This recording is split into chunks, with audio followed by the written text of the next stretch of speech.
there's a lot of stuff that I learned in a sales environment, how to retrain my expectations to line up with attraction. Because a lot of people I coach, I've coached them on sales, business, entrepreneurship, relationships. Like we'll coach them, I'll be coaching and I'll ask very easy questions like we're evaluating what happened. Like we're present, evaluating what happened in the past. Something didn't go according to plan. I'll ask a question like, well, what did you want to happen? And they'll say, I wanted this to happen. And without missing a beat, because I know the programming is set and I'm illuminating that for them. What did you want to happen? I wanted this to happen, but what did you expect? I follow up with a question like that. Their expectation usually does not match what they want. I wanted $1,000. What did you expect? That wasn't really going to happen. So it's a misalignment already. If you can get your expectations lined up with what you want, like your intention. Have you guys seen the law of expectation? Have you read about that? Almost 90% of your expectations is what actually you perceive to happen. I'm going to say it like that. It's what you perceive to happen. You bring it into fruition. What's actually happening it's a matter of recognition. What's actually happening is you're asking for stuff to show up. It actually does show up, but you're not recognizing it because you're attached to how things look. That's what's happening for a lot of people. And they're like, it's not good enough. That's not what I want. Da, da, da, da. They're actually, but if you search your thoughts and your hidden underlying intentions about what you actually asked for, usually you can find out that I did actually. Anybody had that moment where you're like, I did actually ask for that to happen? Anybody ever had that experience? Yeah. Yeah, be careful what you wish for. It's not complicated. So if you can manage your expectations, because the law of expectation works hand in hand with the law of attraction. If you can manage your expectations are either going to have you feel good or feel bad.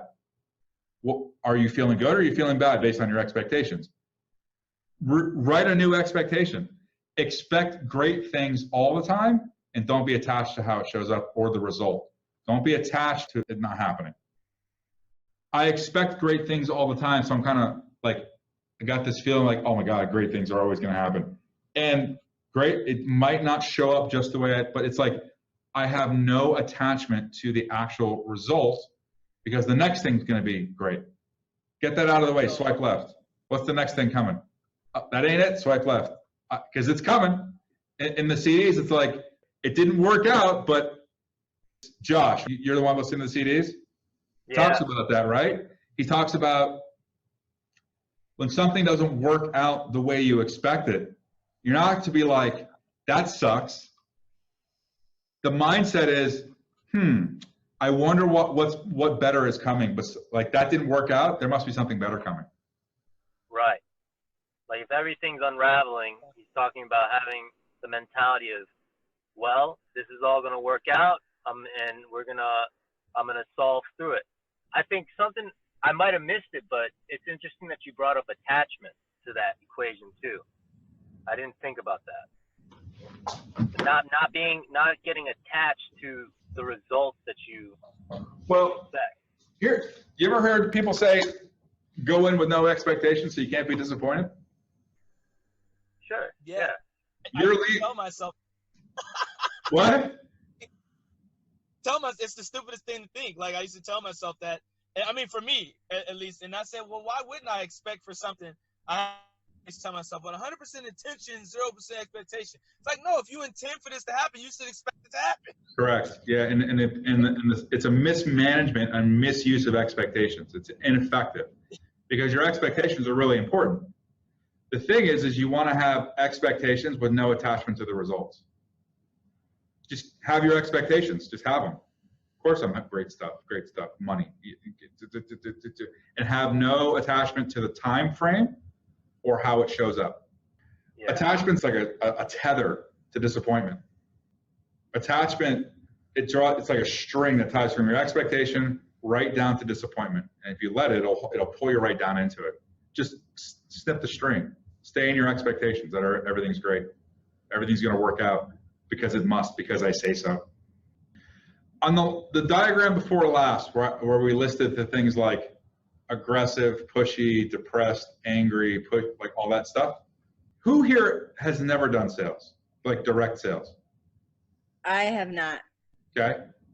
Yeah, I haven't. Never been like in sales. Yeah. Okay. Christopher? I've done sales before. Okay. A lot of people have the idea that in sales, when you go into sales mode, you have to put on a persona that's not you. You know what I'm talking about when I talk about that? You have to go into a mode that's not your natural way of being. I have to be salesy, whatever that means, right? Mm-hmm.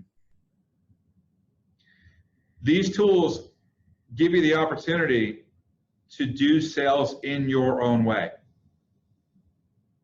Show what I mean. You know how hard it is to get everybody to agree to the same thing?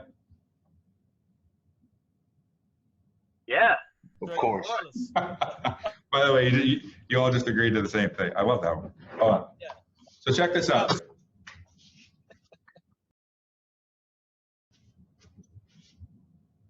me hear from a couple of you. What is sales?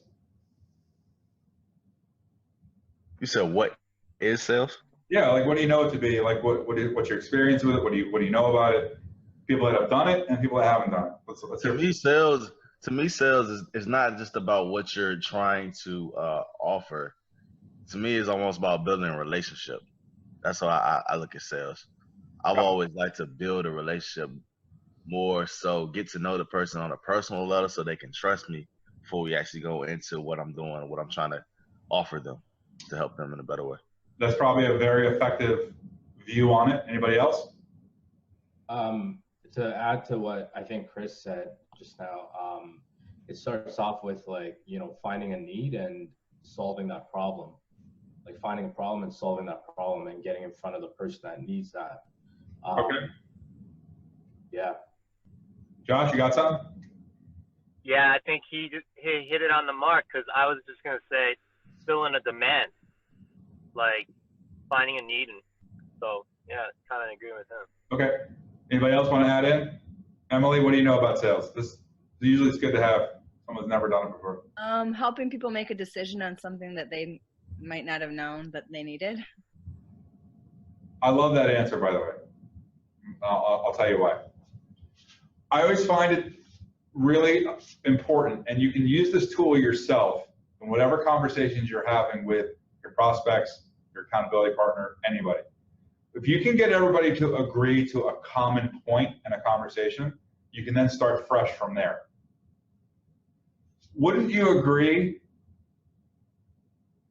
that sales is really just the word sale with an S on the end? Isn't that accurate? Yes. I see what you're doing here, but yes.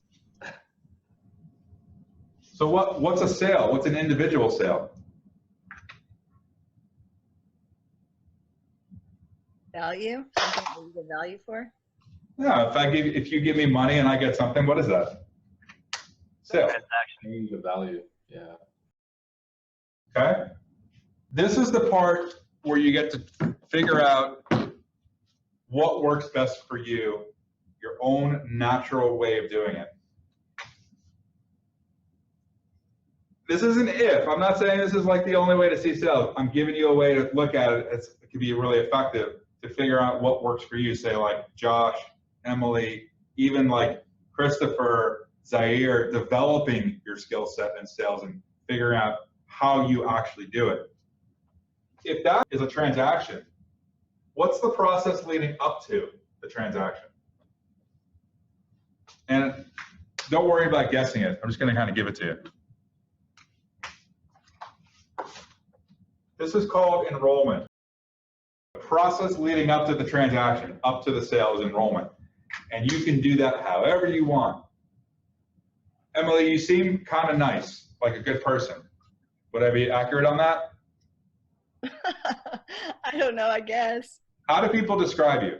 If they, like, you're people that really know you and like good friends and family, like, how do people describe you? Nice. I'm a good friend and trustworthy. It's a great way to sell, isn't it? Yeah, it's just, for me, it's really reprogramming my mind with this, because sales is not something that I ever in a million years thought I would do. If you want to be a millionaire, you have to learn how to sell. Yeah. You also said helpful, right? Helping? Yeah. I love that one, by the way. Because if they want to get off, if you just help, have a conversation and help people, you just have those two simple intentions. You can just help people all the way through, and even if they want to get off the phone, you can help them get off the phone. Yeah. Just help them all along. Help them get off the phone. They want to go off the phone. Yeah, no problem. There's someone else. There's someone else behind you that really, and I'll come back to you. Like, let me help you get off the phone. I'll keep in touch, okay? I don't use the word follow up. I use the word keep in touch. I don't ask people, do you know stuff? Because it's almost like a point, you're pointing at their intelligence. Just some change phrases. I don't use the word follow up, especially when I'm talking to people. I say, I'll keep in touch. They're like, okay. I've had people, I say, can I follow up with you? They're like, no, we'll call you. I'll be like, okay, I'll keep in touch. They're like, that's okay. Just like that. Don't ask people if they know something, because it's like you're kind of poking at them. Ask them if they're familiar with something that you know they're leaving out of the conversation. Are you familiar with this? No. Let me kind of share with you. It's softer. Make sense? Yes. Makes sense. One of my favorite ways to sell is like this, and this is one of the most powerful ways as well. Authoritative. Authoritative. What does authoritative mean? Knowledgeable. What kind of people, what kind of professions do you see that you would call authorities on what they do? Give me a couple of professions. A lawyer or a judge. Do you question any what they say? No. Why? Because they're the what? They're going to throw you in jail. Because they're the authority. They're the expert.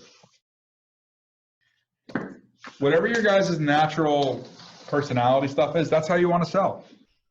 You don't have to put on some persona. You have to, a lot of times what happens is that because you're not familiar with the stuff yet, you start filling in the blank, right? And that has you be inauthentic. If you're authentic with where you're at in the process, I'm just not that quite sure yet. I'm not that confident.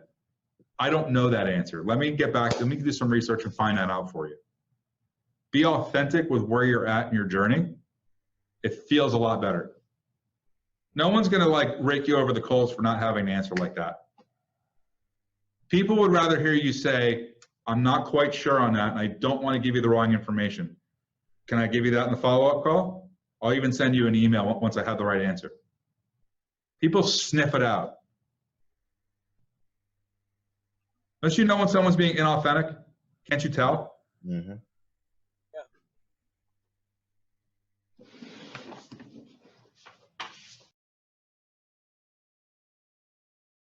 Find your own natural way of doing it, and just be easy on yourself that you're just not that good at sales yet, or you're still getting familiar with the process. It may take you some time to get familiar with the entire environment, to hear everything that's going to come at you, so that you're then prepared for it for the next time.